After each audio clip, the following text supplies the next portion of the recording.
Oh, welcome to the New Fly Fisher. I'm your host, Colin McEwen. And in today's show, we're doing one of my favorite things. We're fly fishing, for pike. Oh, this is great. And we're also gonna be doing some fishing for big brook trout. We're at Mackerel Lodge in Northern Ontario. It's gonna be a great show. Oh, look at this guy. It's gonna be a great show. Stay with us. Oh, he's going into the boat, going into the boat.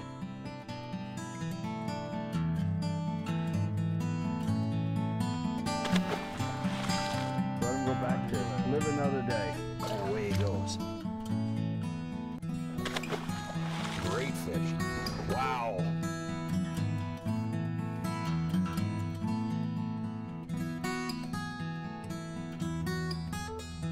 Oh, baby. Look at that fish.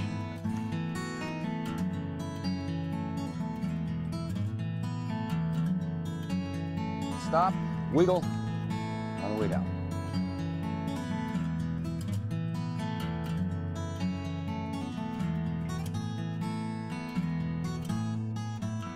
The New Fly Fisher has been made possible thanks to Algoma Kinawabi Travel Association, Ontario Tourism, Islander Precision Reels, and Orvis Sporting Traditions. On today's show, I visit Mackerel Lodge, located in Ontario's beautiful North Country.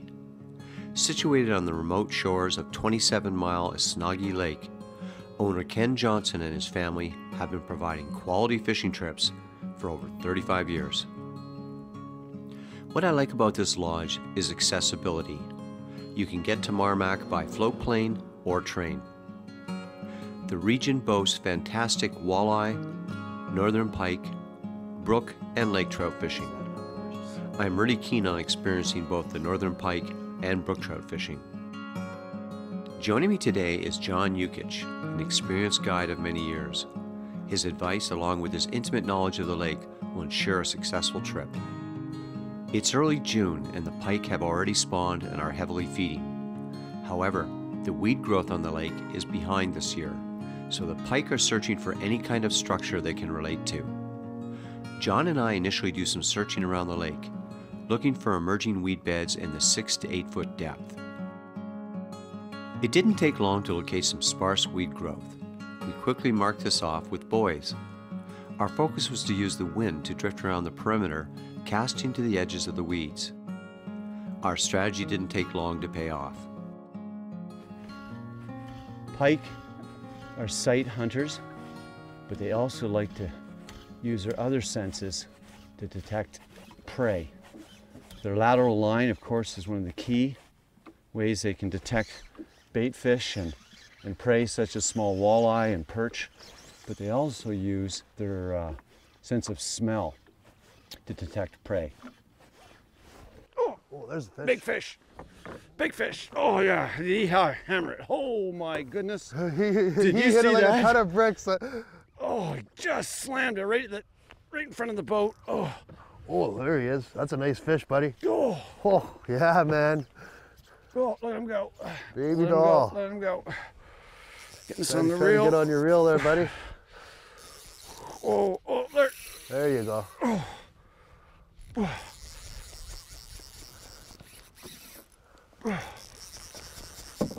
Oh, Colin, you're a fishing machine today. Oh, he's strong, isn't he? Whoa, stay in the boat. I'll take care of knocking you in. oh my goodness. He's gone right into that weeds. Okay, I think I got him up. Yeah, you got him up there. He just came out of nowhere and hammered that fly. I just made a short cast because I saw a weed clump. Oh, look at him right there. Oh yeah, look at him. Oh, look at that fish. Look at Okay, that one? Oh, he's not ready. Oh. Not ready, he's still green. So much fun. Oh, look at that. Come here. Okay. Oh, Wow. what a great fish. You ready? There we go. Oh, Nice fish, yeah. my friend. Wow. So much fun. Oh, I love pike fishing on a fly. 38. 38 and a half.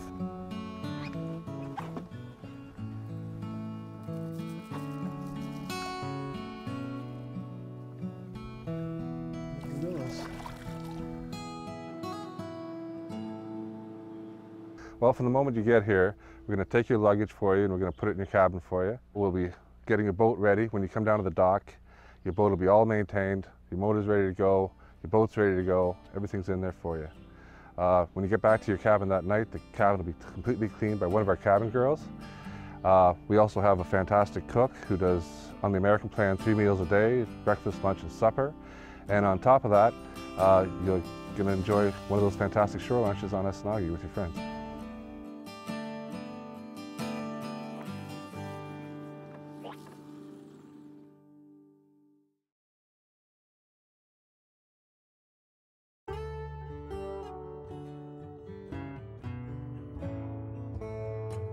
Some of the reasons people want to come up here to Marmac Lodge is because it's a completely remote lake. There's lots of fresh air as well as wildlife. There's moose and bear, as well as bald eagles and just about anything you can think of. Escape the city and come up here, back to the north, where it's completely pristine and the air is the freshest you've ever had. Pike use their sight and lateral lines to locate prey. As ambush hunters, they like to relate to structure. In this case, the weeds are covered in insects, such as mayflies. This attracts the baitfish, perch, and even young walleye to the weeds. This, in turn, attracts the pike.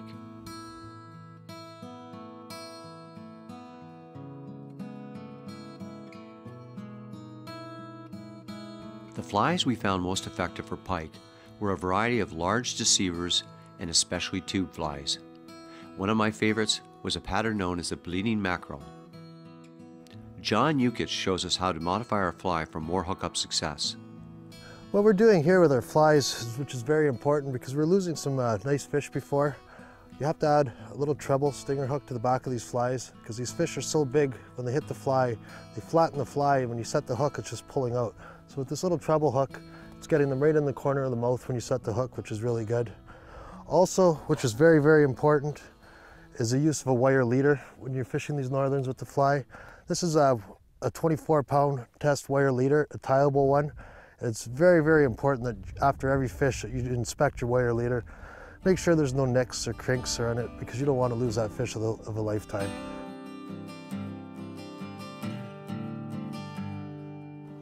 The retrieve I'm using today is a simple stripping technique. After casting, place the line under your finger for control. Reach behind your hand and strip in the line 10 to 12 inches at a time.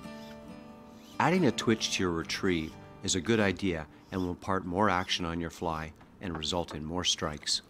Got him. Oh, look at that. Right there. Look at that. Right where he's supposed to be. Oh. Another decent fish. Oh, look at that. That's a nice.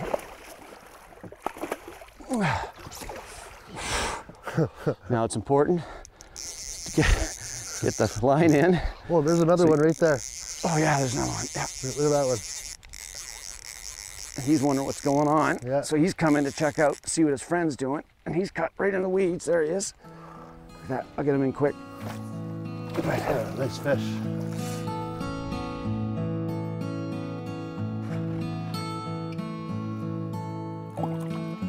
He's ready to go already. Look at that.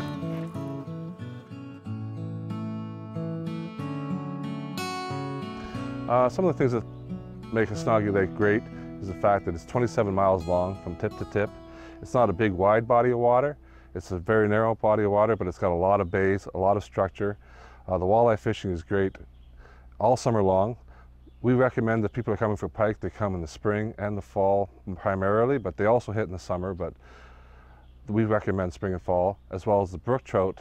We recommend spring fishing for that right after ice out up until about the middle of June to the end of June.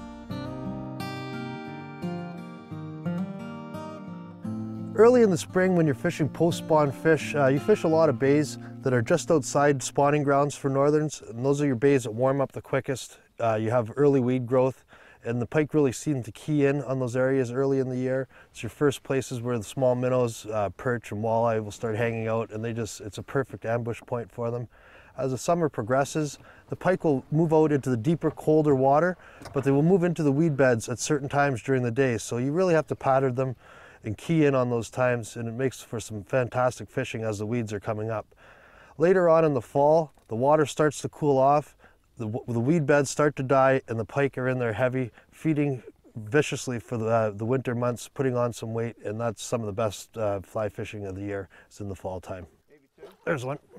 Oh, look at that. Okay, Nice we'll go fish, here. John. Okay, what's very important to remember here, because the pike are cold-blooded creatures, water temperature greatly depends on the retrieve that you'll use as you're bringing these flies in. Generally speaking, earlier in the morning, use a slower retrieve, and as the day progresses, as the water warms up, you can go to a more aggressive retrieve. And you just have to play around a little bit throughout the day just to see what seems to turn the fish on.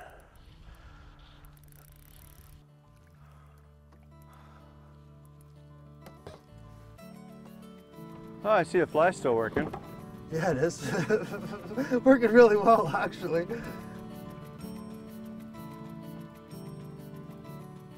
Come on, go back to... There you go. The wind had died down, so I took the opportunity to try a large popper to see if I could get some surface activity. The action was fast and furious, the type of fishing anglers can only dream of.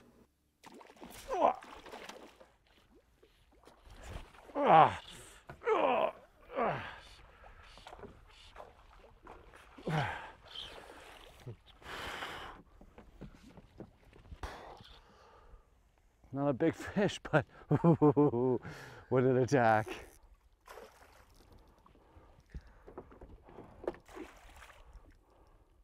He inhaled that. Yes, he did.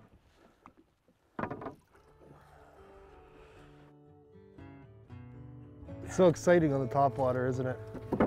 That fly doesn't look the same.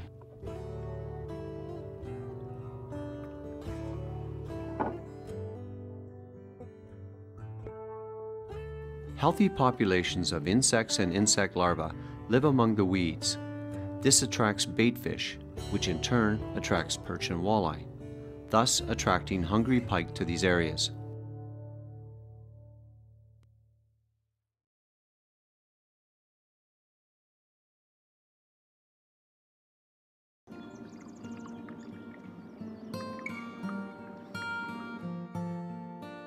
On my second day at Marmac, John suggested we visit one of the smaller local lakes to fly fish for brook trout. I was quite keen to cast a 5-weight for brookies, especially since the lake had produced several 5-pounders the week before.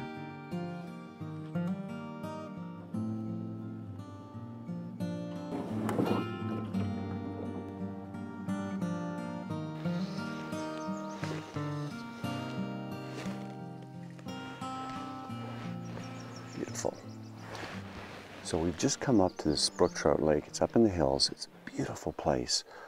And we're hoping to catch some of the big brook trout in here. They're anywhere from 2 up to 6 pounds. John has told me they've got some really big monsters out of here. It's early in the morning. We got up at 5, came in here. It's around 6 o'clock-ish right now. And we're hoping to get them on dries. We're not seeing any hatches. We're keeping an eye out. As you can see, it's pretty much flat calm. But if we don't get them on the dries, we'll be flipping over and trying some other techniques that John has recommended. But right now, we want to give this a try for the next few minutes.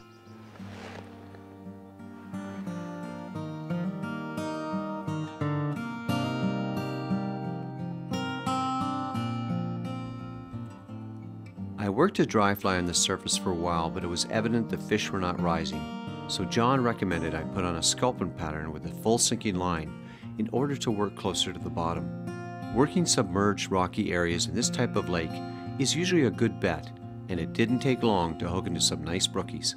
First fish, not a big one.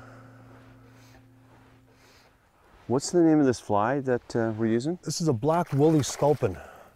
It just imitates overgrown leech, basically. Is there sculpin the species in this lake? No, it isn't. It's just it imitates a leech. It's a big fly. They like a big profile. A lot of times these brookies, so it's easy for them to pick off. Look at the beautiful fish, eh? It is. Oh, he's off. He's off. All right, we'll get another one here. There's one there, there'll be more. Okay. I got him. Got him. This one isn't a lake trout though. This is a decent sized brook trout. Oh, nice brookie. Look at that. I'd cast out, John had seen a rise, so I cast out and saw nothing. I was just bringing the fly in. I suddenly looked down, there's 3 lake trout in the 3 to 4 pound range because they were bright chrome. Oh, look at this guy. Oh, nice. And then, they saw the boat and they spooked. And so what I did, I cast out again, hoping that one of them would be around, and I saw this guy following the fly. He hit the fly like a rod length away. Oh, look at that. He's full of it. Okay, so what I'm using is a 6-weight rod. We switched over using a full sinking line. It's a type 4, so it's getting down reasonably quick, and a short leader, 24 inches. I think he's just about ready. You get the net there? Yeah, I have the net here. John, just want to get him in a reasonable time. The water's nice and cool still. They really like that fly too. Oh, they love this fly. Look at that fish. Nice and thick. Head first, beautiful. Good job. Oh, that's sweet. So much fun. When we're releasing these fish, it's very important to wet your hands so you don't take the protective sliming off the fish. And we just cradle them by their belly. Make sure there he goes. So we've changed up a bit, and at John's recommendation, we're going to use a 2-fly rig, which in this area is legal. So at the head, I've got basically it's a sculpin pattern, and that's going to pull the fly up. I'm using a full sinking line.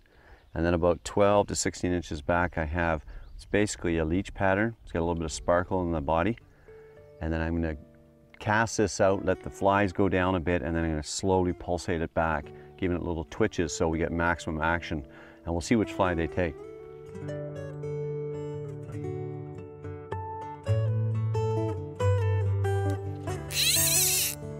Wow. Zipping some drag on you, eh, Carl? Yeah.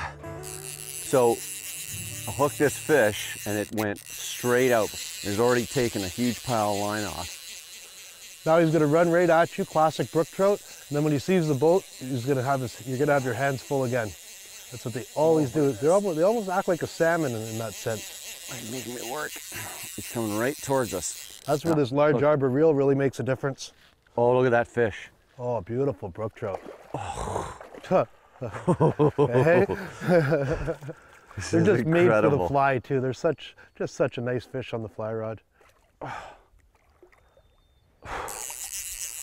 This is why you want to have a good quality tippet and you want to have a good reel.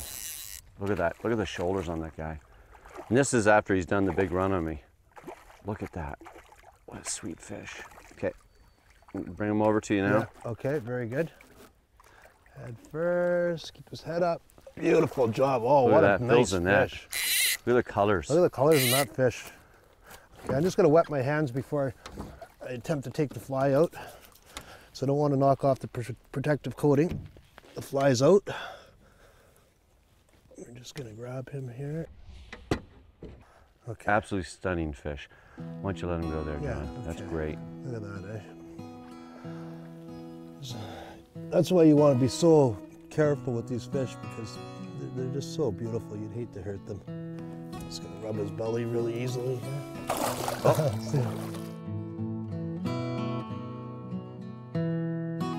It was just about time to head in and rest for our next round of fishing when our cameraman, Jeremy Kennedy, expressed an interest in catching a brook trout. I thought it would be fun to change spots with him and ran the camera. Of course, he caught the biggest trout of the day.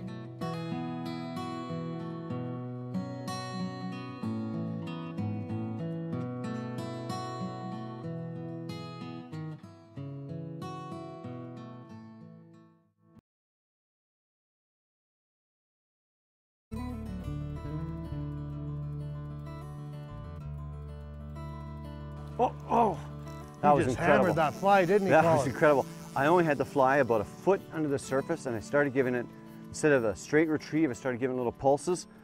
And this is a perch pattern with a lot of orange in it, and this guy just came out of darkness. I just heard the hit. I didn't even see the hit, Col. And he hammered it. There he is. Okay, I'll bring him in head first. Head first. Nice fish. Oh, yes. All right. Wow, wow, wow. That's 40. In this system, all the walleyes, everything, even the smaller pike, they're scared of fish like this.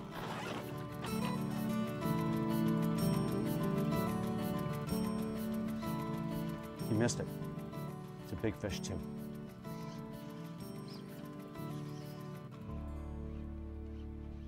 Oh, got him! Oh. That was incredible. So what happened was we were just making a little cast here to the side, and I suddenly realized there was a big pike that followed the fly in. He just gently drove by. I flipped it out ahead, stripped it back. He came right up for it. Oh, that's a good fish too. Oh, look at that. Oh, look at that. I can't believe how strong they are, eh, Colin? Oh, look at that. Oh, look at that. Oh, Oh, that's a good fish. that's a good fish. That's a good fish, buddy. Oh, here we go. Off. Onto the reel. Oh.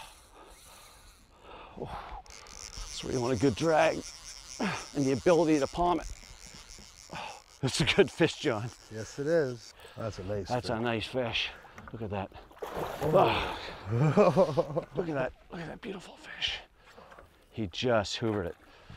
Okay, got his head up. You ready? Yes, man. All right. All right, buddy. Oh, this is fantastic. Go ahead there, John, and release it. You said it's about 39 inches? That's 39, but he's a thick fish. Off he goes. We've had a great time today. We've learned a little bit about topwater, how pike work, and we've also talked about how you have to fish around the edges, use markers. You have to really tactically break these things down in order to be successful, no matter where you go if you're going to fly fish for pike, as well as other species. If you've enjoyed this show, then please go to our website. Tell us what you like, what you don't like. We want to learn more. Our website is www.thenewflyfisher.com. Thanks for joining us, and we'll see you next week. The New Fly Fisher has been made possible thanks to Algoma Kinawabi Travel Association, Ontario Tourism, Islander Precision Reels, and Orvis Sporting Traditions.